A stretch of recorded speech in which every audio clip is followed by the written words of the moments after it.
got you, babe. I got you, babe. I got you, babe. I got you, babe. I got you, babe. It's the quiz of the week with the American Dream Team of Ben and Emily. Again. Oh, we're getting good at this. Perfect. I was going to say I got the American Dream Team, babe. Nice. Couldn't resist. I'm so sorry. Look, listen. You okay, Red That was Venus? good. Thanks. Calm. That was good. I like that. Quick thinking there. Thank you. Or maybe you've been thinking about it for a while. I don't know. Yeah, I was. Just waiting for the right moment. Needs no further introduction after that. It's time for the random American quiz of the week. Ben, you took victory last week, so you are 1-0 up. So does this mean I go first or Ben goes first? I can't remember who went first last week. So. You can go first. You can ask me the first question. Okay. Okay. I will. And the first question is, how many US states have no sales tax? Is it 5, 10 or 15? Okay. Oh. Okay. I remember I know the ones that I actually spent time in. I remember those. And there's at least 2, which is one of the options. Well, yeah, there's 5, 10 or 15 are the options. So there is definitely at least 2. Okay. So it's 50 states. So I'm going to say 10. Okay. 15, 10. I'm going to just go for this central one. Okay. Any other guesses? I'm going to say 15.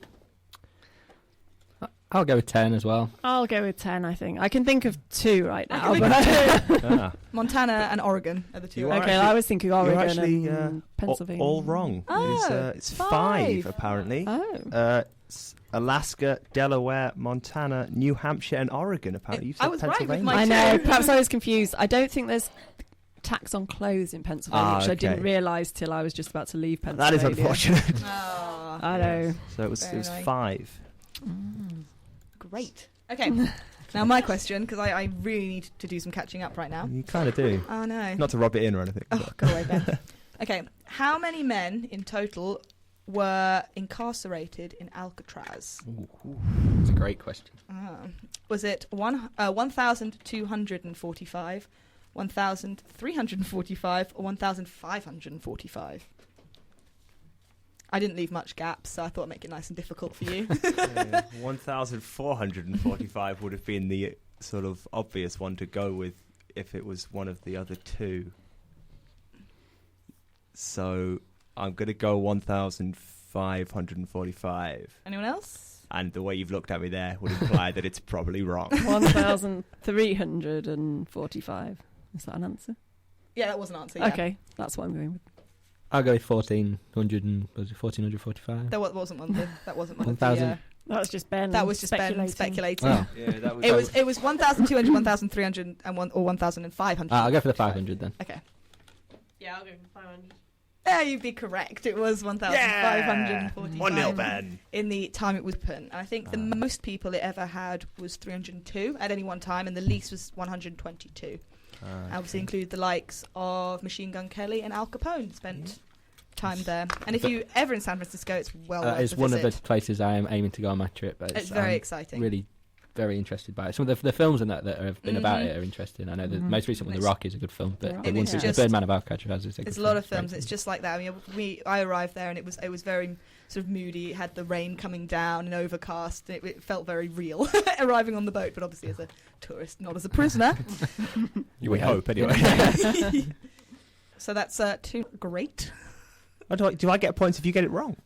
No. Oh, are we not doing it at points like that, or is it No, still just 1-0? points for. Oh, So okay. 1-0. Okay, that's Okay. fine. Still People were too 1-0. confused by my rules, so Okay. Next one. It's obviously this was this week. The most Grammys of all time. Is it Quincy Jones, George Salty, or Alison Krauss? I've only heard of one of I was going those. to say, yeah. I'm going to go with the one I've had the most of, Quincy Jones. Okay. Any other guesses? For the same reason, I'll go Quincy Jones because it's the only one I know. What was the middle one? Salt something? George Salty. George. Alison Krauss. Only because I like the name George Salty. It just sounds Okay. funny. So I haven't heard of any of them. I didn't even comment. First year. Okay, it's George Salty. Oh. He's won 31 Grammys. Wow.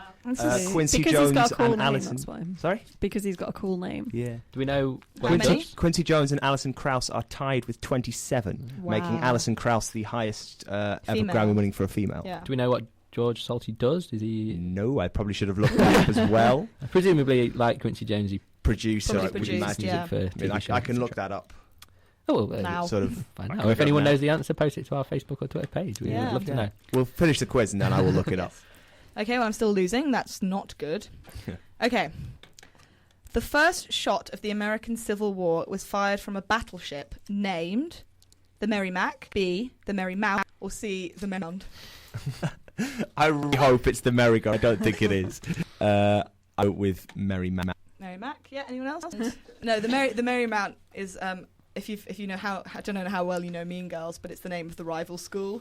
I know you may think to look at me, but I And the don't. athletes. Yeah, you may think to look at me that I'm a huge Mean Girls fan, but unfortunately, But that I was where I don't know picked too it. much. I was like, Merrymount, very tentative Mean Girls How reference. did I not think of that? I know. Spend my life quoting Mean Girls, so it's always good. Okay. So it's still 2-0. Great. Yeah.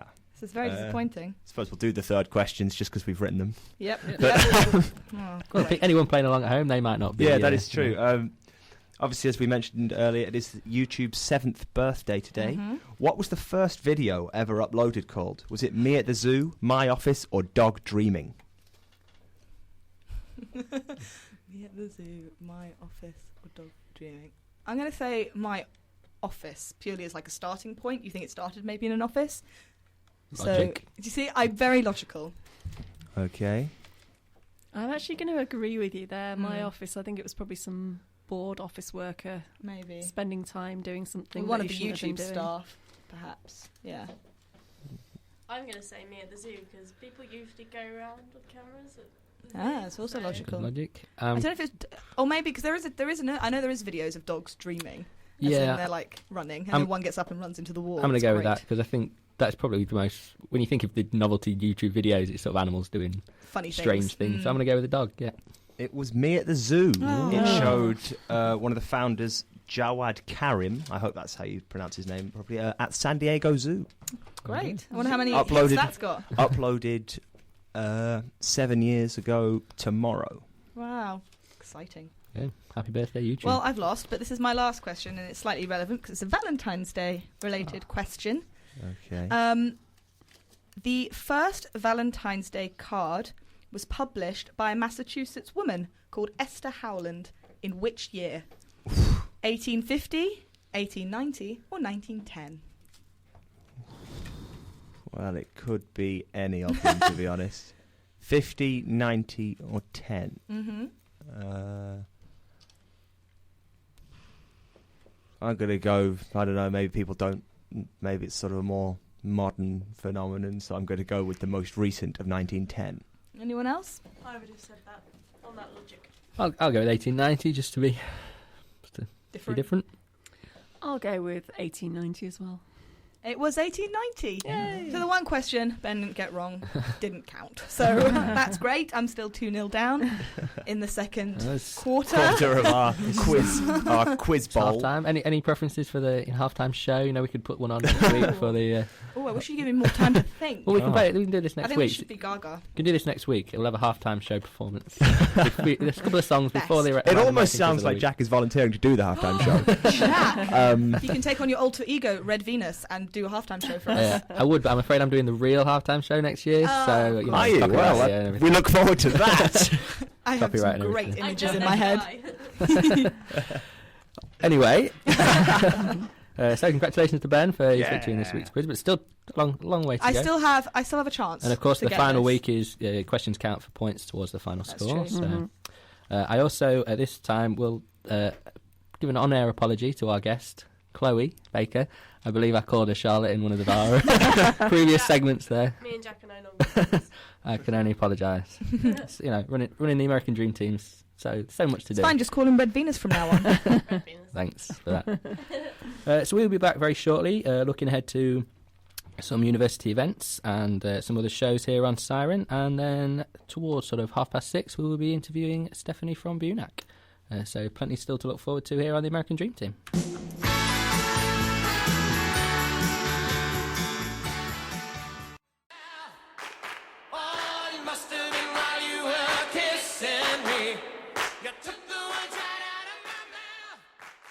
And now, here's a man who should do his dissertation on televised wrestling.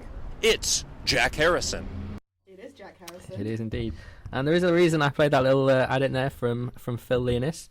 Looking ahead to next week's American Dream Team, we're going to be welcoming a new, not a new student, but new to the American Dream Team, and that's Andrew. And the reason he's coming on the show is because he hosts a weekly podcast on none other than wrestling. I'm very excited about this. But it could just be me and him talking for 2 hours. I think it might be, because I'm sure I will learn a lot from it, because I don't know anything about wrestling, so it should be very exciting. Yes. But it will also be interesting to speak to him about how he got into podcasting and hosting a weekly production, as that's what we do here and what some of us are aiming to do in the future, I believe. I think so. We'll see what happens. So, also on Siren this week, Jodie.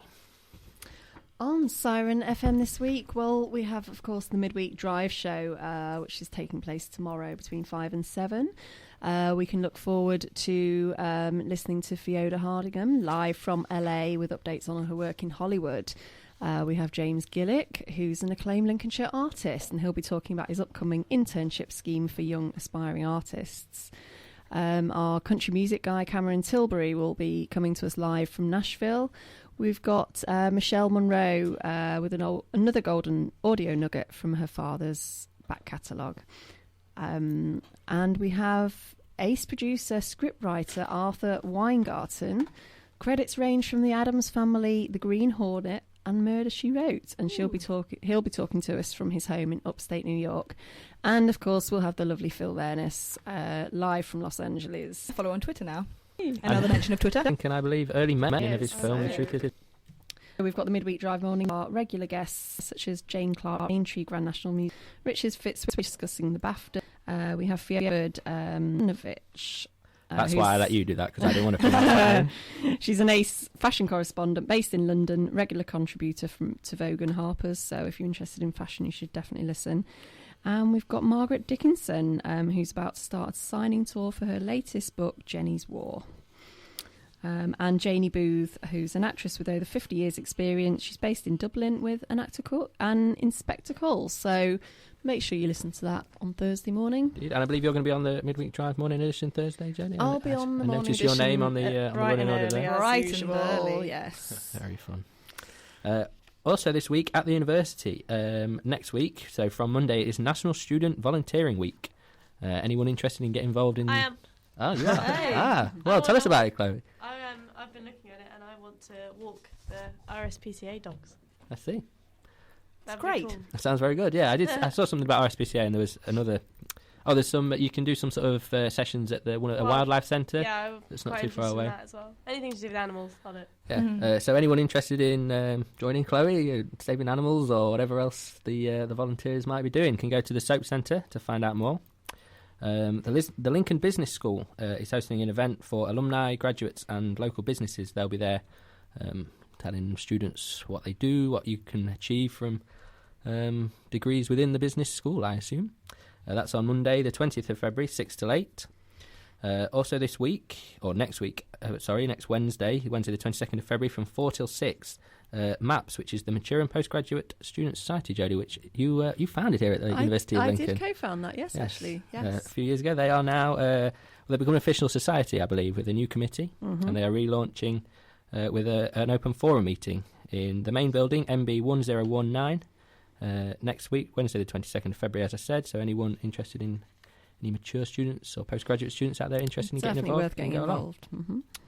And also two events next week that we will be talking about a bit more in the show later on.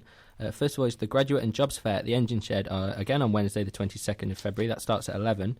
After the day after that, BUNAC Work and Travel Opportunities presentation. That's on the 23rd of February. And our guest later on in the show, Stephanie Bolton, will be attending both of those. And you know how you can get involved.